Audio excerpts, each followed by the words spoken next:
The dwarves have come up with a crafty way to cross the lake.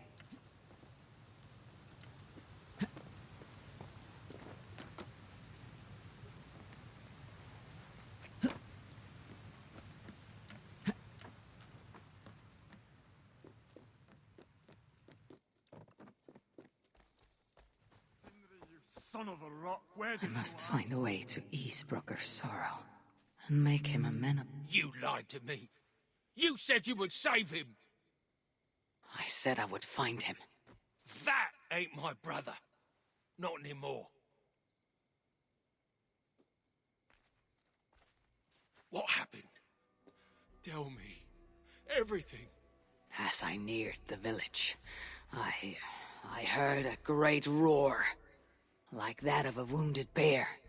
Soon after, I witnessed the final act of a mighty battle. Sindri, beset by giants on all sides. It was he who made the godlike roars. He always did have a deep voice. He wielded his hammer and chisel with uncommon skill. Yes! Yes! I've seen him do it many times in the workshop. Giants lay strewn about, slain by Sindri's hand. But then, one of cowardly aspect struck your brother treacherously in the back. Yet even as Sindri succumbed to the blow, he lobbed his chisel and struck the coward dead right between the eyes. Sindri did all that? So it will be written.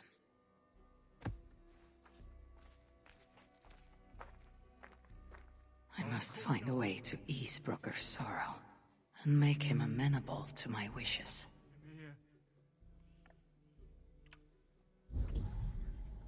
Who do I speak? Speak with the other guests? How can I talk with you when my heart is torn asunder? We're missing the tools.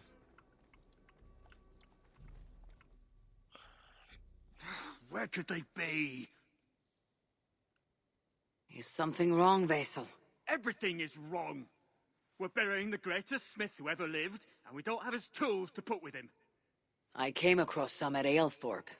If you want, I can fetch. Those are just the spares. He never took his best ones from the shelter. I see. How is it that such valuable instruments have been misplaced? Misplaced? Don't be daft. Hidden, more like. By Sindri. To make sure no one else ever touched them. Particularly Brooker. Except now we can't find them. And you have no idea where they might be. Well, they're inside the shelter, I can tell you that. Well, they can't be too far. Wouldn't be surprised if they're somewhere up high. I thought dwarves were afraid of heights. Not our Sindri. He was quite the climber. Now me, well, I prefer to keep my feet on the ground, right where they should be.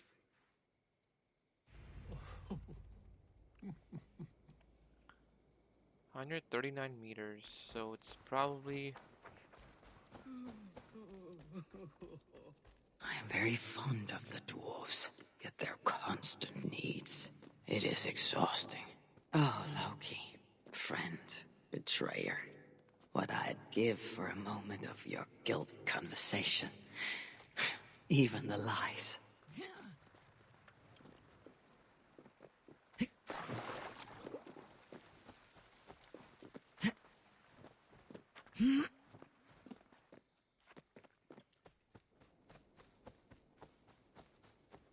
If I were Sindri, where would I hide my beloved tools?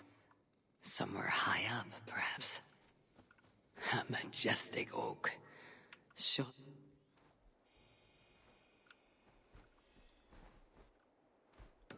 A majestic oak. Surely this is Sindri's beloved acorn tree. It sure is. That nest looks like a promising hidey hole. If I had wings, I could reach it easily enough.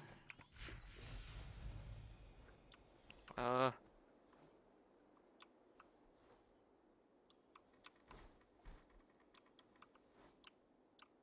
I just...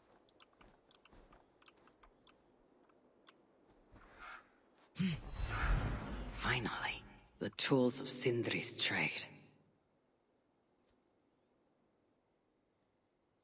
I must to unite these tools with Sindri's remains before the ceremony begins.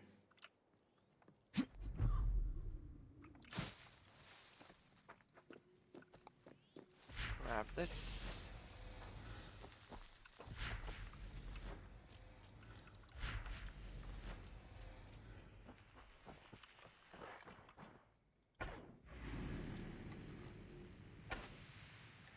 Come on.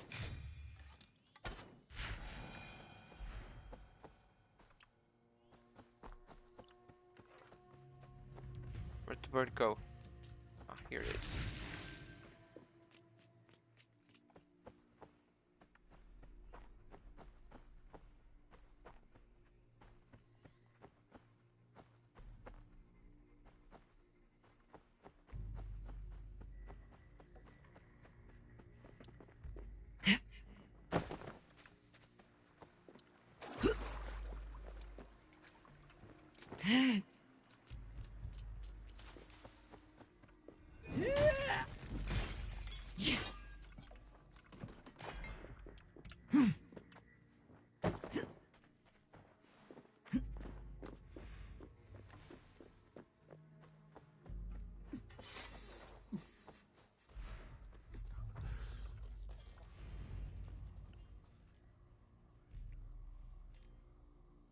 The disaster has been averted. Oh, now I see why some call you God. You're making me blush. Still, I have my moments. Heroes die, but not their legacy. Such was Sindri's courage that tonight he feasts in Valhalla, the first of his kind to ever do so.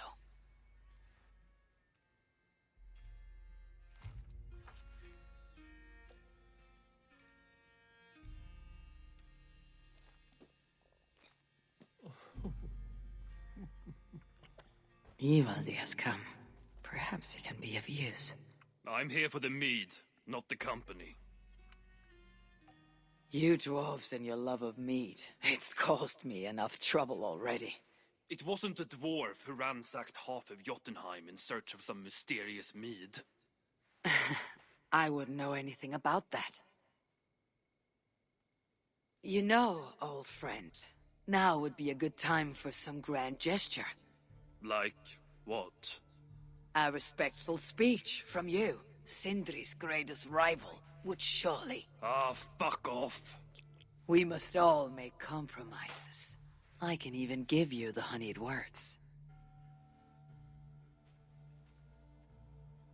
Time soothes the well of suffering, brings hope that sees beyond chill death, recasts the whirlpool of sorrow into the placid waters of the philosophic mind. Are those words for Sindri or Baldur? Baldur lives. Why would he need such words? Of course, of course. I didn't mean to... Well, you know.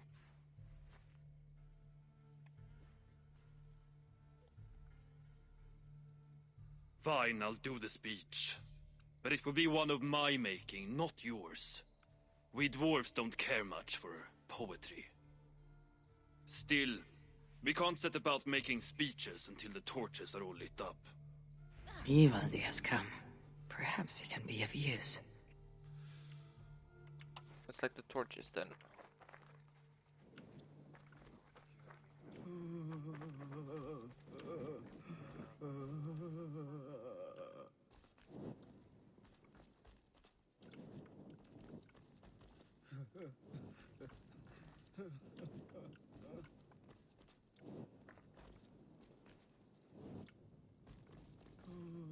The dwarves have saved a place for me. This is a great honor that they bestow.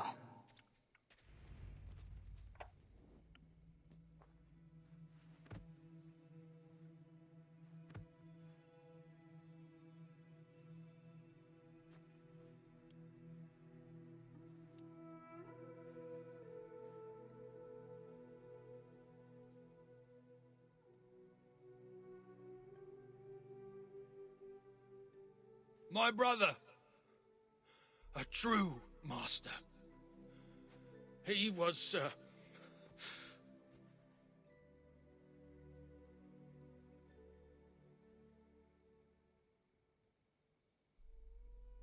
I did not like Sindri, and he did not like me. Still, he was good with the hammer, and the chisel, and the saw. And he knew how to work the bellows. Some said better than anyone. Even me.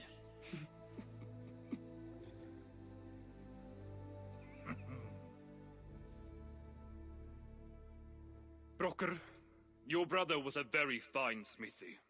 I admired him greatly.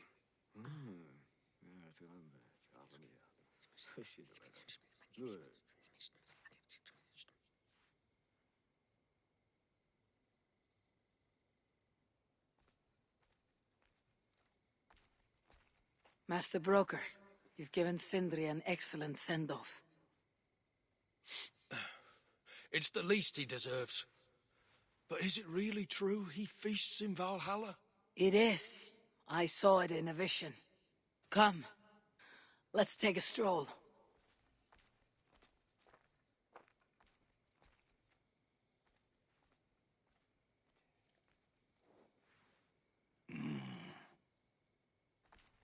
Now tell me, are you prepared to continue Sindri's good work? Helping Ivaldi was not my brother's work. But defying Surtur was. It's what got him killed. Greed for mead is what got him killed. It took courage to go after that mead. A direct challenge to Surtur's authority. This is crooked thinking. Seems straight enough to me. You know, I don't reckon I owe you a bloody thing. I risked my life to retrieve your brother's body. Now I'm prepared to risk it again. For you, and all of Svartalfheim. Bollocks! You ain't doing anything out of the goodness of your heart. I know what you're after. I know all about your lad Balder. I have ears, you know, even in my grief. So, don't pretend you're here for us, because I know— Would you have me abandon my own son, and strive only for your salvation? Okay, when you say it like that. I need time. I'm still grieving, you know. Let me think on it, all right? A little old think.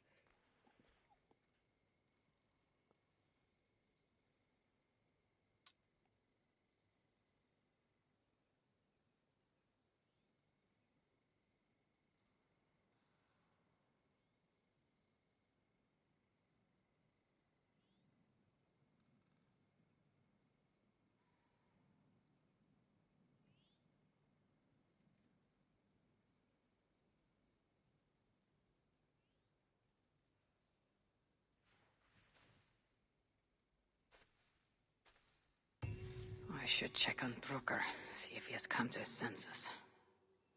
If he hasn't, I must encourage him further.